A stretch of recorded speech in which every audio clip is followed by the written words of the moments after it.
मुझे anxiety depression का problem था। इसके अलावा मुझे किडनी स्टोन हुआ 2020 में, जिसके लिए मैंने ऑपरेट करवाया। और आज जो है 35 केजी वेट लॉस को करके मैं 55 केजी को मेंटेन कर रही हूँ। बहुत अच्छा लगता है कि इस कम्युनिटी में आके मैंने डिजीज फ्री और मेडिसिन फ्री लाइफ को एंजॉय करना सीखा, और आज बहुत पॉजिटिविटी के साथ आपके सामने हूँ। तो थैंक यू सो मच बोलूँगी इसके लिए कोच को, जिन्होंने एक अमेजिंग रिजल्ट मेरा 35 केजीज का क्रिएट किया है। ये उन्हीं की मेहनत है मेरे पीछे, मैंने सिर्फ फॉलो किया। और इसके अलावा कि इस कम्युनिटी को बहुत बड़ा थैंक यू बोलूँगी, जो हमेशा एक पॉजिटिव वाइब्स मुझे देते हैं। प्राइम टाइम को थैंक यू बोलूँगी, जहाँ से मुझे नॉलेज मिलता रहा और आज भी लेती हूँ। और थैंक यू माक्यू सर का भी, जिन्होंने अमेजिंग फ्यूल को बनाया। तो चलते हैं हम सेशन की तरफ। आज थोड़ा लेडीज स्पेशल है, बट यस जेंट्स ज़रूर इसको सुने, ताकि अपने घर की लेडीज़ को वो थोड़ा गाइड कर पाए कि उनको क्या करना चाहिए और क्या नहीं। ओप्पो A31 अपने हैंड रेस किया है, अनम्यूट कीजिए।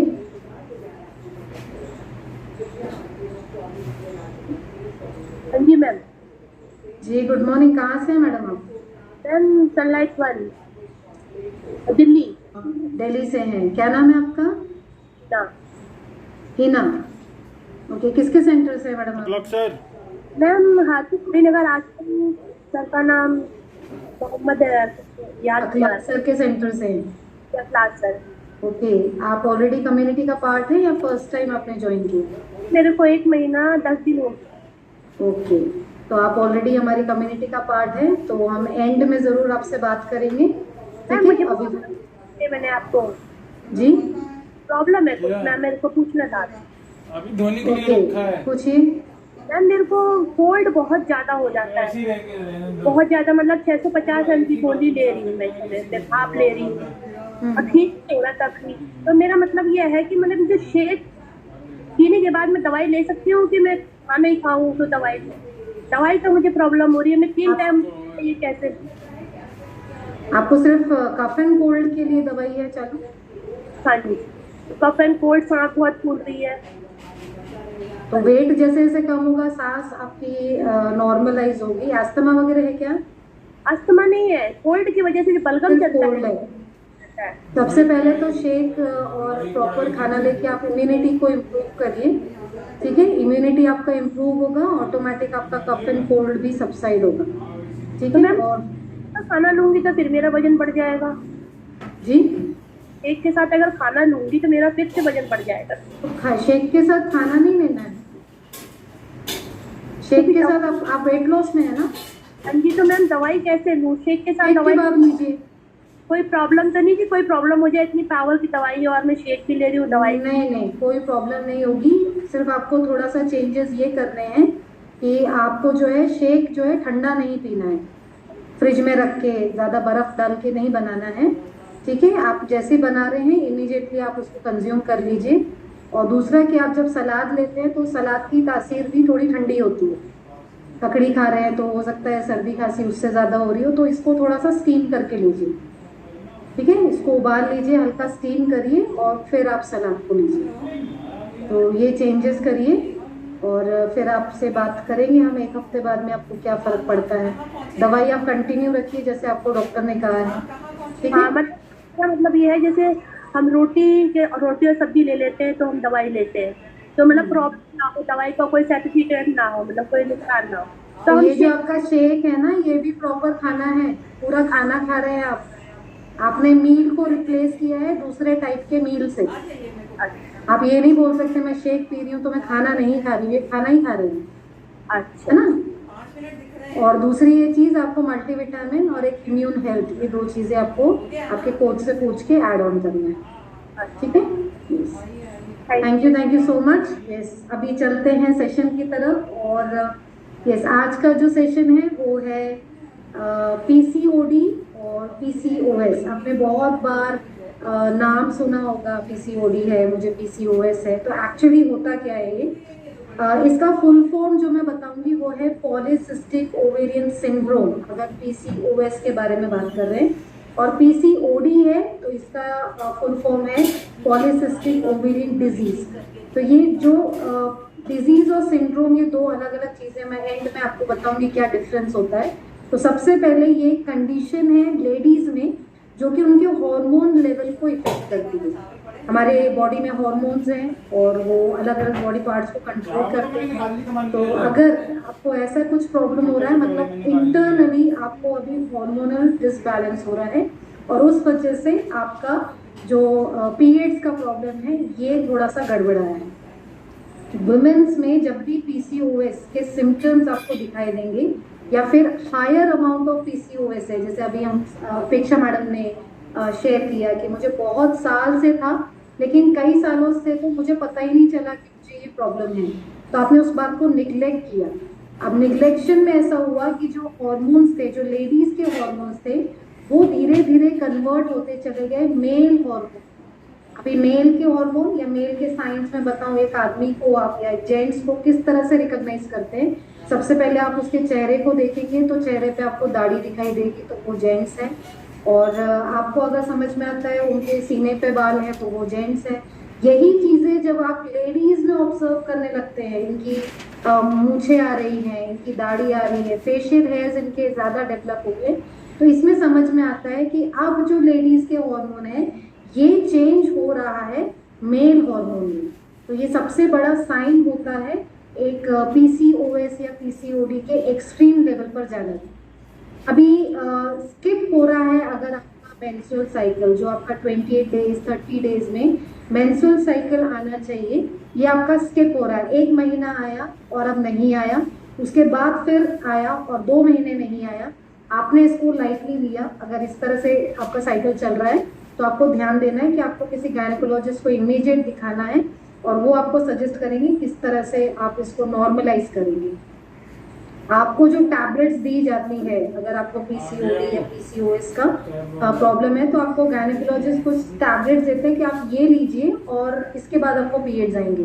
तो आपने बहुत बार ऑब्जर्व किया होगा कि आपने टैबलेट्स ली, आपके पीरियड्स नॉर्मल हुए, आपने टैबलेट्स को बंद किया, आपके फिर से पीरियड्स में प्रॉब्लम आना शुरू हुई। तो ये क्यों हुआ? क्योंकि आपको जो टैबलेट दी गई वो हार्मोन बैलेंस करने के लिए टैबलेट दी गई। तो आप जब तक लेते रहेंगे हार्मोन बैलेंस रहेगा, लेकिन अगर बाकी की एक्टिविटीज यानी आपका लाइफस्टाइल सही नहीं है, आप तेल मसाला ज़्यादा खाते हैं, तो प्रॉब्लम आएगा अगेन एंड अगेन। तो आपको लगता है कि अरे टैबलेट बंद किया तो फिर से मुझे तकलीफ शुरू होगी। पीसीओएस का जो एक और कॉज होता है, यानी कि उनका जो हेयर ग्रोथ होता है वो स्पेशली चेहरे पर तो होता है, लेकिन बाल झड़ना सिर के बहुत ज़्यादा शुरू हो जाते हैं, यानी बाल्डनेस आपको चालू हो जाएगा और सिर का जो एक गंजापन शुरू होता है। तो कई लोग जो पीसीओएस या पीसीओडी से ग्रस्त रहते हैं वो हमेशा कहते हैं मेरे बाल बहुत झड़ते हैं, हालांकि चेहरे पे बाल आ रहे हैं लेकिन सिर के बाल क्यों कम हो रहे हैं। और ये कॉन्ट्रीब्यूशन होता है एक लॉन्ग टर्म इफेक्ट, यानी बहुत लंबे टाइम के बाद आपको ये सारे चेंजेस नजर आएंगे। प्रॉब्लम्स होता है अगर किसी को डायबिटीज या फिर हार्ट रिलेटेड प्रॉब्लम है, या फिर वो अगर बर्थ कंट्रोल पिल्स लेती हैं लेडीज, इसके अलावा कि अगर कोई और टाइप का ड्रग ले रही है, तो ये भी जो भी टाइप का ड्रग जो आपके इंसुलिन को कॉम्बैक्ट करेगा, यानी इंसुलिन रेजिस्टेंस क्रिएट करेगा बॉडी में, उस वजह से पीसीओएस और पीसीओडी के चांसेस बढ़ जाते हैं। तो जब भी आप कॉन्ट्रासेप्टिव पिल्स लेती हैं या बर्थ कंट्रोल पिल्स लेती है तो आपको बहुत ध्यान से सोच समझ के ही लेना है। जस्ट आपको क्योंकि अभी बच्चे नहीं चाहिए और आपने उन पिल्स को लेना ऐसे ही शुरू किया, या फिर इस डर से कि फिगर खराब होगा इसलिए आपने कुछ टाइम के लिए डिले किया प्रेगनेंसी को, तो ऐसा नहीं करना है। अगर नेचुरल वे में हो रहा है तो होने देना है। नेक्स्ट है पीसीओएस जो है ये प्रॉब्लम होता है हॉर्मोन्स का, जैसे मैंने स्टार्टिंग में बताया, और ड्यूरिंग चाइल्ड बेयरिंग डेज, यानी कि 15 साल से 44 इयर्स ये चाइल्ड बेयरिंग डेज है। तो इसमें अगर आपको प्रॉब्लम हो रहा है और आप इसको निग्लेक्ट कर रहे हैं तो ये पीसीओएस में कन्वर्ट हो जाएगा। तो स्टार्टिंग के डेज पर ध्यान दीजिए। अगर किसी बच्ची को 15 साल में पीरियड स्टार्ट हुए हैं, उसको 1 महीना आया और उसके बाद वो नहीं आया, तो आपको ध्यान देना है कि इनको कंटिन्यूएशन में आना चाहिए। नहीं आ रहा है तो आप इमीडिएटली उसको डॉक्टर को दिखाइए, या तो अर्ली उनका डाइट को चेंज करिए। न्यूट्रिशन की बॉडी में कमी नहीं होनी चाहिए। नेक्स्ट है बहुत सारे विमेंस जो हैं इनको पता ही नहीं चलता, जैसे अभी अपेक्षा मैडम ने शेयर किया कि मुझे पता ही नहीं चला तो ऐसे मैडम अकेले नहीं है, 70% लेडीज को पता ही नहीं चलता कि ये प्रॉब्लम है। वो खुश रहती है कि चलो पीरियड्स नहीं आए, बहुत अच्छी बात है, इसमें झंझट नहीं रहेगा, बट वो झंझट बहुत ज़्यादा ज़रूरी होती है कभी कभी। तो 70% ओवरऑल वर्ल्ड में लेडीज को ये प्रॉब्लम होती है और वो उस चीज़ को निग्लेक्ट करती है। तो ये निग्लेक्शन नहीं करना है। पीसीओएस जो है अफेक्ट करेगा आपके ओवरीज को। ओवरीज जो कि एक रिप्रोडक्टिव ऑर्गन का पार्ट है और ईस्ट्रोजन और प्रोजेस्टेरॉन दोनों हार्मोन्स को रिलीज करता है। तो हार्मोन इरेगुलेशन हो जाएगा अगर आपको मेंस्ट्रुअल साइकिल ठीक से नहीं आता है। ओवरीज जो है बहुत ही स्मॉल अमाउंट में हार्मोन का यानी कुछ मेल हार्मोन्स का भी प्रोडक्शन करता है, लेकिन ये इतना छोटा होता है कि आप कभी कभी इसको निग्लेक्ट करते हो या इसमें इसके सिम्टम्स नजर ही नहीं आते।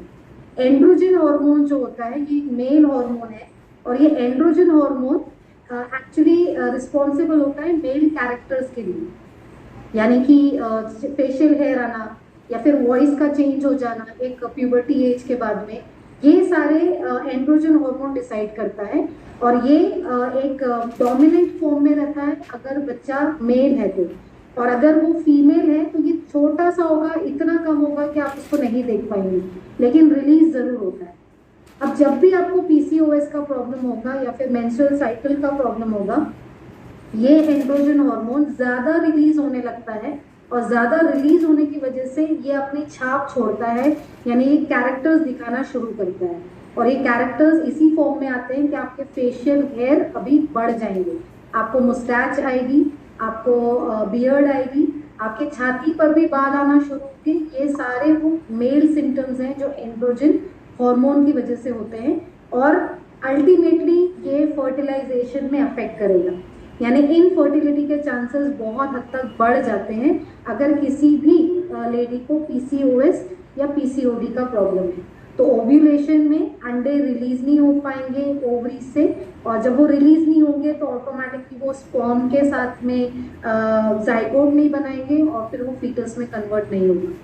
फॉलिकल स्टिमुलेटिंग हार्मोन जिसको हम एफएसएच कहते हैं या फिर हम ल्यूटिनाइजिंग हार्मोन एलएच कहते हैं, तो ये एक्चुअली प्रोड्यूस होता है पिट्यूटरी ग्लैंड में और ओव्यूलेशन के लिए रिस्पॉन्सिबल है।